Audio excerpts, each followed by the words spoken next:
Hello विद्यार्थी मित्रांनो, नमस्कार. आज एक अत्यंत महत्त्वाचा विषय घेऊन मी तुमच्या समोर आलेलो आहे. मुद्दा हा आहे, की आपल्या देशामध्ये राष्ट्रगीत एकच होतं आणि ते गीत होतं जन गण मन. आता दुसऱ्या एका गीताला आपल्या देशाच्या सरकारने राष्ट्रगीताच्या समकक्ष दर्जा जो आहे तो दिलेला आहे आणि हे कधी नाही कधी होणार हे माहीतच होतं आणि ते जे गीत आहे ते गीत आहे वंदे मातरम. विद्यार्थी मित्रांनो, वंदे मातरम हे राष्ट्रगीत नव्हतं, परंतु त्याला आता राष्ट्रगीताच्या समकक्ष दर्जा मिळालेला आहे. आता याला हा हा दर्जा मिळाला, तर आता नेमका काय विषय होऊ शकतो? हे मी तुम्हाला या लेक्चरच्या माध्यमातून सांगणार आहे. एकदम व्यवस्थित लक्ष द्या, बारकाईने ऐका. ठीक आहे? चला. तुम्हाला मी सगळं सांगणार आहे, की वंदे मातरम हे गीत कोणी लिहिलं आहे, कधी लिहिलं गेलं, भारत देशाच्या काँग्रेसच्या अधिवेशनामध्ये ते कधी गायलं गेलं, मग ते इतकं लोकप्रिय कसं झालं, कशावरती आधारित होतं, सगळं डिटेलमध्ये सांगणार आहे. चला.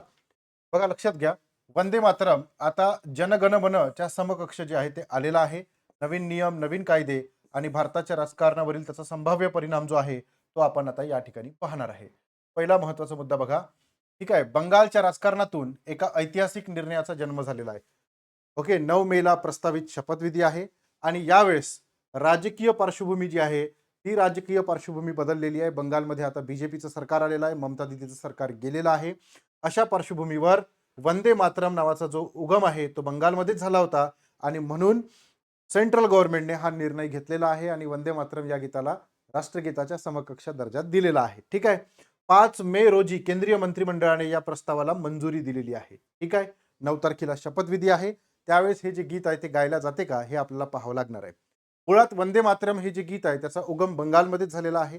संन्यासी लोकांनी जे बंड केलं होतं त्यावर आधारित बंकिमचंद्र चटर्जी यांची जी कादंबरी होती आनंद मठ, या आनंद मठ नावाच्या कादंबरीमध्ये हे गीत आपल्याला पाहायला मिळते. चला. आता बघा, राष्ट्रीय गौरव अपमान प्रतिबंधक अधिनियम 1971 अन्वये जर या गीताचा अपमान केला तर त्या संदर्भात काय शिक्षेची तरतूद करण्यात आलेली आहे ते आपण पाहूया. ठीक आहे. जर बघा, वंदे मातरमला राष्ट्रगीताचा दर्जा मिळाल्यामुळे आता जनगण मनच्या अवमानासाठी जे कायदे लागू होतात तेच वंदे मातरमलाही लागू होतील. म्हणजे काय, की राष्ट्रगीताला जाळणे, फाडणे, चिरडणे, दूषित करणे किंवा कोणत्याही प्रकारे सार्वजनिक अवमान करणे हा गंभीर गुन्हा असेल. दुसरं, राष्ट्रगीत गाण्यापासून कोणालाही रोखणे किंवा गाताना जाणीवपूर्वक व्यत्यय आणणे किंवा 3 वर्षापर्यंत, म्हणजे ह्या सगळ्या गोष्टी केल्या तर तुम्हाला 3 वर्षापर्यंत तुरुंगवास किंवा दंड किंवा दोन्ही गोष्टी ज्या आहे त्या गोष्टी होऊ शकतात आणि वारंवार जर ही गोष्ट झाली तर या शिक्षेमध्ये पुन्हा वाढ होऊ शकते. ठीक आहे. मग आता बघा, की वंदे मातरम हे जे गीत आहे ते कधी आणि कुठे गायला जाईल. कारण राष्ट्रगीत कुठे गायलं जाते याच्या संदर्भातले नियम आहे. वंदे मातरमला सुद्धा ते लागू होऊ शकतात. मग राष्ट्रगीत कुठे गायलं जातं? बघा, शासकीय आणि औपचारिक जे कार्यक्रम असतात, राष्ट्रपतीच्या आगमनाच्या वेळेस राष्ट्रगीत गायलं जातं, प्रस्थापनाच्या वेळेस गायलं जातं, राज्यपाल, उपराज्यपालांच्या औपचारिक कार्यक्रमामध्ये गायलं जातं, भारतरत्न, पद्म पुरस्कार यासारख्या सर्वोच्च सन्मान सोहळ्यामध्ये गायलं जातं. बरोबर? त्यानंतर सार्वजनिक आणि शिक्षण संस्था ज्या आहेत, तिथे हे जे गीत आहे ते गायलं जातं. दूरदर्शन आणि आकाशवाणीवर राष्ट्रपतीचं जे राष्ट्रीय संबोधन राहतं, त्यापूर्वी हे गीत गायलं जातं. जेव्हा संचालन केलं जातं किंवा ड्रिल जी आहे, ती ड्रिल सुरू होण्यापूर्वी हे जे गीत आहे ते गायलं जातं. राष्ट्रगीत. मग आता वंदे मातरम गायला जाईल का? हा सगळ्यात महत्त्वाचा मुद्दा आहे. कुठे गाणे किंवा उभे राहणे अनिवार्य नाही का? बघा, चित्रपटगृहामध्ये चित्रपट सुरू होण्यापूर्वी वंदे मातरम लावणे अनिवार्य असणार नाही. पण मध्ये मध्ये निर्णय दिला होता, की राष्ट्रगीत लावलं पाहिजे. मग आता पिक्चर कोणताही असो, लोकं उभे राहायचे आणि राष्ट्रगीत म्हणायचे. राष्ट्रवादाच्या प्रचंड भावनेने सगळे लोकं भरून जायचे आणि पिक्चर जो आहे, तो पिक्चर हॉलिवूडचा राहिला तरी गाणं लागत होतं. बरोबर आहे की नाही? येस. आता इथे वंदे मातरम अनिवार्य असणार नाहीये. ठीक आहे. माहितीपट आणि न्यूज रीलमध्ये जर एखाद्या न्यूज रील किंवा माहितीपटामध्ये राष्ट्रगीत वाजवले जात असेल, तर प्रेक्षकांनी त्यावेळेस उभे राहणे कायदेशीररित्या बंधनकारक नाहीये. हा मुद्दा लक्षात ठेवा तुम्ही. ठीक आहे. आता जनगण मन आणि वंदे मातरम समकक्ष दर्जाचा कायदेशीर पेच काय निर्माण होऊ शकतो पुढे? काय निर्माण होऊ शकतो? तर बघा, हे सध्याचं राष्ट्रगीत आहे. याला सध्याचा राष्ट्रगीताच्या समकक्ष दर्जा मिळालेला आहे. सर्व प्रमुख शासकीय आणि सार्वजनिक कार्यक्रमामध्ये वर्षानुवर्ष राष्ट्रगीत गायला गेलं आहे, म्हणजे जनगण मन गायला गेलेलं आहे. आता मार्गदर्शक तत्वानुसार आता अनेक ठिकाणी हे सक्तीचं केल्या जाऊ शकते. समजलं? परंतु काही मुद्दे आता अस्पष्ट आहे. म्हणजे कोणते मुद्दे अस्पष्ट आहे मग? सरकारने अद्याप खालील प्रश्नांची स्पष्टता दिलेली नाहीये, की दोन्ही गीतं एकाच वेळी गायची की आलटून-पालटून गायची. याच्याबद्दल काही क्लॅरिटी दिलेली नाहीये. त्यांनी फक्त सांगितलं आहे, की आम्ही याला राष्ट्रगीताचा समकक्ष दर्जा देत आहे. ओके. आणि सार्वजनिक कार्यक्रमामध्ये प्रथम कोणतं गीत गायचं? पहिले जनगण मन गायचं की वंदे मातरम गायचं? ओके, हे अजून काही क्लॅरिटी नाहीये. बरं, मग आता या गीताचा प्रवास कसा झाला तो पहिले पाहून घेऊ आपण. सगळ्यात पहिल्यांदा 1882 ला बंकिमचंद्र चट्टोपाध्याय यांनी आनंदमठ नावाची कादंबरी जी आहे ती बंगाल नावाच्या राज्यामध्ये लिहिली. इथं संन्यासी लोकांनी बंड केलं होतं. या संन्यासांचं जे बंड होतं त्याच्यावर आधारित ही कादंबरी होती. हे गीत नंतर रवींद्रनाथ टागोर यांनी काँग्रेसच्या अधिवेशनात पहिल्यांदा गायलं 1896 ला, म्हणजे 1896 ला. 14 ऑगस्ट 1947 ला संविधान सभेच्या पहिल्या बैठकीत ती सुरुवात जी आहे ती याच गीताने झाली होती, वंदे मातरम. सुजलाम सुफलाम मलयज शीतलाम सस्य श्यामलम मातरम, वंदे मातरम. ठीक आहे. केंद्र सरकारकडनं राष्ट्रीय गीत म्हणून अधिकृत स्वीकार केला गेला 1950 ला. म्हणजे हे राष्ट्रगीत व्हायच्या आधी राष्ट्रीय गीत होतं. आता त्याला राष्ट्रगीताच्या समकक्ष दर्जा मिळालेला आहे. बरोबर. आज म्हणजे 150व्या वर्षापूर्ती निमित्त संसदेमध्ये चर्चा आणि आता राष्ट्रगीत जनगण मनच्या समकक्ष त्याला दर्जा देण्यात आलेला आहे. आता याच्यामध्ये श्री अरविंद घोष नावाचे क्रांतिकारक होऊन गेले आपल्या देशामध्ये. नंतर ते योगी झाले. त्यांच्यावरती अलीपूर खटला जो आहे तो दाखल झाला होता. त्यांना जन्मठेपेपासून वाचवलं सी.आर. दास यांनी आणि नंतर ते पॉंडिचेरीला गेले आणि मग योगी बनले. त्यांचा आश्रम आहे तिथे. तर अरविंद घोष यांनी वंदे मातरमचा अर्थ काय सांगितलेला आहे? प्रचंड हुशार माणूस. काय अर्थ सांगितला? पाण्याने समृद्ध असलेला, फळे फुलांनी भरलेली आणि हिरव्यागार पिकांनी व्यापलेली भूमी म्हणजे सुजलाम सुफलाम, मलय पर्वताचा थंड सुगंध आणि चांदण्याहून नाहून निघालेली रात्र, असा या गीताचा अर्थ होतो असं अरविंद घोष म्हणतात. ठीक आहे. संपत्ती आणि ज्ञान, कमळाच्या सिंहासनावर विराजमान झालेली संपत्तीची देवता लक्ष्मी आणि ज्ञान व पवित्र्याची देवता सरस्वती. ठीक आहे. रक्षक आणि शक्ती, लाखो हातांमध्ये तलवारी असणारी, संकटात नेतृत्व करणारी आणि शत्रूचा नाश करणारी प्रचंड शक्ती म्हणजे देवी दुर्गा. हा असा अर्थ जो आहे तो काढलेला आहे. आता मुद्दा असा आहे की जर याचा असा अर्थ निघत असेल तर बाकीचे जे धार्मिक लोक आहेत ते याला 100% विरोध करतील आणि आतापर्यंत याला विरोध चालू होता. मुस्लिम कम्युनिटीने म्हटलं आहे की आम्ही हे गीत गाणार नाही. मग याच्यावरचा जो नेमका वाद आहे तो विरोध का आहे? मुस्लिम समुदायाने याला विरोध केलेला आहे. काही इतिहासकारांचा सुद्धा विरोध आहे. मग याला नेमका विरोध काय आहे? पहिलं धार्मिक कारण, याच्यामध्ये मूर्तीपूजेचं वर्णन आहे. मूर्तीपूजा काही धर्माला मान्य नाही. ख्रिश्चन धर्माला मूर्तीपूजा मान्य नाही, मुस्लिमांना मान्य नाही. बरोबर. त्यानंतर शीख धर्मामध्ये मूर्तीपूजेला महत्व नाहीये. मूर्तीपूजा अमान्य आहे. परंतु या गीतामध्ये त्याचं वर्णन केलेलं आहे. काय म्हटलेलं आहे? इस्लाममध्ये केवळ अल्लाहला वंदन केले जाते, अन्य कोणत्याही देवतेची मूर्तीपूजा निषिद्ध आहे. बरोबर. त्यानंतर वंदे मातरमचे जे पुढचे 4 कडवे आहेत त्या कडव्यांमध्ये मातृभूमीचं वर्णन हिंदू देवीच्या म्हणजे दुर्गा, लक्ष्मी, सरस्वतीच्या रूपात केलेलं आहे. त्यामुळे मूर्तीपूजेला प्रोत्साहन मिळत असल्याने मुस्लिम समुदायाचा याला सुरुवातीपासून विरोध आहे. ते म्हणतात की आमच्या फिलॉसॉफीच्या दूर आहे, आमच्या फिलॉसॉफीच्या आड येतं हे सगळं गीत. आमच्या फिलॉसॉफीमध्ये हे येत नाही. बरोबर आहे. त्यानंतर ऐतिहासिक संदर्भ, इतिहासकार राम पुनिया आहे यांनी काय म्हटलेलं आहे? आनंदमठ कादंबरीतील राष्ट्रवाद हा सर्वसमावेशक भारतीय नसून केवळ हिंदू स्वरूपाचा आहे. ठीक आहे. याच्यामध्ये राष्ट्रवादाची जी संकल्पना मांडलेली आहे ती संपूर्ण भारतीयांसाठी नाही आहे, तर ती हिंदू राष्ट्रवादाची आहे. त्यामुळे त्यांनी त्याला विरोध केलेला आहे. या कादंबरीच्या कथानकात काही ठिकाणी मुस्लिमांना देशाचा शत्रू मानला गेल्याचा संदर्भ येतो, म्हणून याला पुन्हा विरोध केला गेला आहे. ठीक आहे. त्यामुळे विशिष्ट वर्गामध्ये याची जी अस्वस्थता आहे ते अस्वस्थता आहेच. ओके, चला पुढे जाऊ. आता 1986 ला एक ऐतिहासिक खटला या संदर्भात दाखल झाला होता. तो खटला काय होता की बघा, ख्रिश्चन पंथ जो आहे या ख्रिश्चन पंथामध्ये असलेल्या 3 मुलांनी धार्मिक कारणामुळे शाळेत जनगण मन गायलं नाही.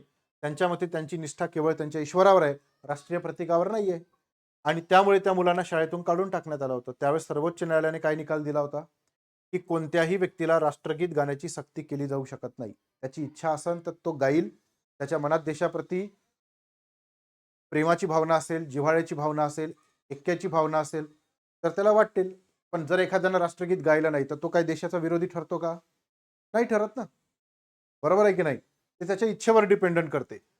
ठीक आहे. जर त्याच्या धार्मिक विश्वासाने किंवा विवेक बुद्धीने त्याला तशी परवानगी दिली नसेल, उदाहरणार्थ मी माझं उदाहरण देतो की माझी विवेक बुद्धी म्हणते की मी राष्ट्रगीत गायला पाहिजे, मी गाईल. पण मला कोणी जबरदस्ती करू शकणार नाही की तुम्ही गाऊ नका. आणि जर कोणी मला माझी जर अशी अशी इच्छा असेल, माझी विवेक बुद्धी मला सांगत असेल की केवळ राष्ट्रगीत गायल्याने माणूस देशभक्त होत नाही. ठीक आहे, तो प्रामाणिक असला पाहिजे, त्याच्यामध्ये नैतिक मूल्य असले पाहिजे, त्याचं आचरण जे आहे ते आचरण आदर्श असलं पाहिजे, त्याचं चारित्र्य जे आहे ते आदर्श असलं पाहिजे. ह्याही गोष्टी खूप महत्त्वाच्या आहे. तर मी जर त्या गोष्टीला जास्त महत्त्व देत असेल आणि त्याला खरा नागरिक मानत असेल, तर ही माझी विवेक बुद्धी आहे, मी नाही गाणार. तर उद्या मला कोणी जबरदस्ती करू शकेल का की तुम्ही गाच म्हणून? नाही. तर सर्वोच्च न्यायालयाने काय म्हटलंय, धार्मिक विश्वास आणि विवेक बुद्धी याच्या आड कोणतंही सरकार जाऊ शकत नाही. त्यानंतर कायदेशीर तत्व काय आहे? गाण्याची सक्ती करणे हे अभिव्यक्ती आणि धार्मिक स्वातंत्र्याच्या अधिकाराचं उल्लंघन आहे. कलम 25. तुम्ही कोणत्या गोष्टीची सक्ती नाही करू शकत. तुम्ही म्हणू शकता गा म्हणून, पण गाच शेवटी च हा शब्द नाही म्हणू शकत.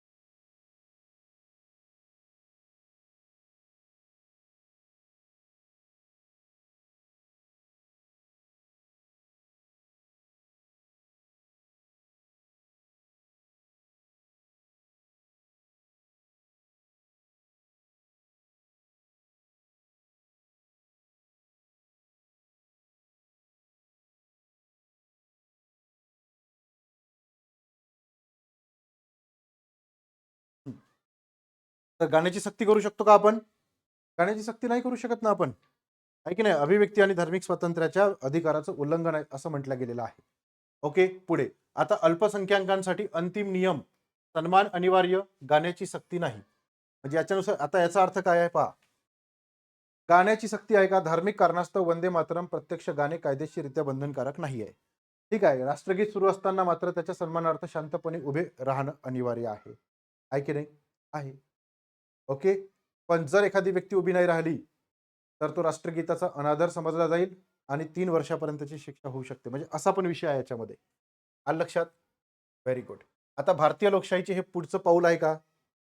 तर बघा, आता वंदे मातरम जे आहे ते कंपल्सरी केलं. म्हणजे जनगण मन सारखा दर्जा त्याला दिला. त्याच्यामुळे काय झालं, की स्वातंत्र्य लढ्यामध्ये प्राण्याची आहुती देणाऱ्या क्रांतिकारकांचं प्रेरणास्थान असलेल्या गीताला आता सर्वोच्च सन्मान मिळाला, असं काही लोक म्हणू शकतात.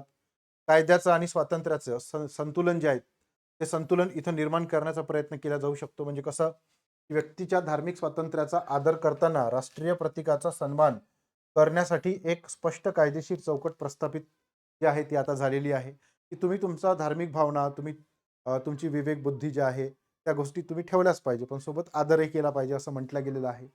येत्या काळात बंगालच्या राजकारणामध्ये या देशभरातील सार्वजनिक कार्यक्रमामध्ये या निर्णयाची काटेकोर अंमलबजावणी 100% होईल. हे तुम्ही नेहमी लक्षात ठेवा. ठीक आहे? येस. तर याचा अर्थ असा आहे, की वंदे मातरम गीत जे आहे, या वंदे मातरम गीताला आता राष्ट्रगीताच्या समकक्ष दर्जा मिळालेला आहे. परंतु आता ते कोणत्या ठिकाणी अनिवार्य केलं जाईल, ठीक आहे, कोणत्या पद्धतीचा अपमान समजला जाईल, हे गव्हर्नमेंट आता पुन्हा डिक्लेअर करेल. ठीक आहे. आता भारत देशामध्ये 2 राष्ट्रगीत झालेले आहे. वंदे मातरम, जनगण मन ऑलरेडी होतं. ठीक आहे. याबद्दल तुमचं काय मत आहे? तुम्ही मला कमेंट बॉक्समध्ये नक्की सांगा, की एखादी गोष्ट ही गव्हर्नमेंटने नागरिकांसाठी कंपल्सरी करणे. तुम्ही ही गोष्ट कराच. हे योग्य आहे, की ही गोष्ट नागरिकांच्या विवेक बुद्धीला वर आपण सोडली पाहिजे, की या व्यतिरिक्त नैतिक मूल्य, नैतिक चारित्र्य, अ, नैतिक आचरण ह्या ज्या गोष्टी आहे, ह्या गोष्टी महत्त्वाच्या नाही आहे का? बरं यासाठी गव्हर्नमेंट जे आहेत, ते काही नियम करणार का? हे सुद्धा मुद्दे जे आहेत ते महत्त्वाचे. याबद्दल तुमचं मत जे आहे ते कमेंट बॉक्समध्ये नक्की सांगा. तसेच काही महत्त्वाचे मुद्दे, की जर तुम्ही एम-पी-एस-सी कंबाईन ग्रुप सीची पूर्वपरीक्षा पास झाला असाल, मुख्य परीक्षेची तयारी करत असाल, तर आम्ही तुमच्यासाठी 30 दिवसाची 275 प्लस मार्कांसाठीची बॅच सुरू केलेली आहे. तुम्ही नक्की जॉइन करा. एम-पी-एस-सी राज्यसेवा 2026च्या पूर्वपरीक्षेसाठी रिव्हिजन प्रोग्राम आणि टेस्ट सिरीजचं आयोजन केलेलं आहे.